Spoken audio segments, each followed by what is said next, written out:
সামনে ছোট্ট একটা বেগুন গাছ, ঠিক আছে? তো এই বেগুন গাছে আসলে কি ধরনের সমস্যা আছে, রোগ আছে, সেটা নিয়ে একটু কথা বলি। প্রথমে দেখেন এই পাতাটা একটু অ্যাবনর্মাল মনে হচ্ছে, অর্থাৎ একটু কোঁচকানো।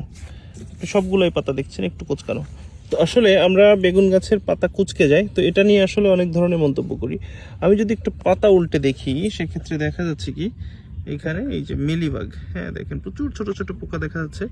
এটা হচ্ছে যে মিলিবাগ, মিলিবাগে ডিম পেড়েছে, ডিম ফুটে বাচ্চা হয়েছে। তারা যেখান দিয়ে সাক করতেছে ঠিক তার অপোজিট সাইডগুলো এই যে এইভাবে এবড়ো থেবড়ো হয়ে যাচ্ছে। আমি যদি প্রত্যেকটা জায়গায় দেখাই, এখানেও দেখেন এই যে প্রচুর মিলিবাগের বাচ্চার ডিম বিভিন্ন অবস্থায় আছে। ঠিক এটাও দেখি একই অবস্থা। এই পাতায় যদি দেখি, এটাও দেখেন একই অবস্থায় যে পিঁপড়া উঠতেছে। হ্যাঁ, আরেকটা সিমটম বলি, আপনার গাছে যদি দেখেন যে পিঁপড়া উঠছে, তো সেক্ষেত্রে বুঝবেন যে নিশ্চয়ই পোকা আছে।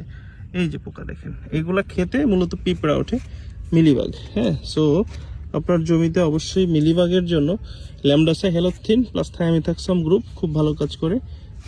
এটার ভিতরে হচ্ছে যে আছে, বিভিন্ন গ্রুপের ওষুধ আছে, যেমন আপনার যদি হেকেমের কথা বলি তাহলে শাটডাউন, আর যদি আমি সিনজেন্টার কথা বলি সেক্ষেত্রে আলিকা। তো এটা যদি কোনো গাছের হচ্ছে যে সমস্যা হয়, দ্রুত আপনারা পদক্ষেপ গ্রহণ করতে পারেন। ধন্যবাদ। আসসালামু আলাইকুম।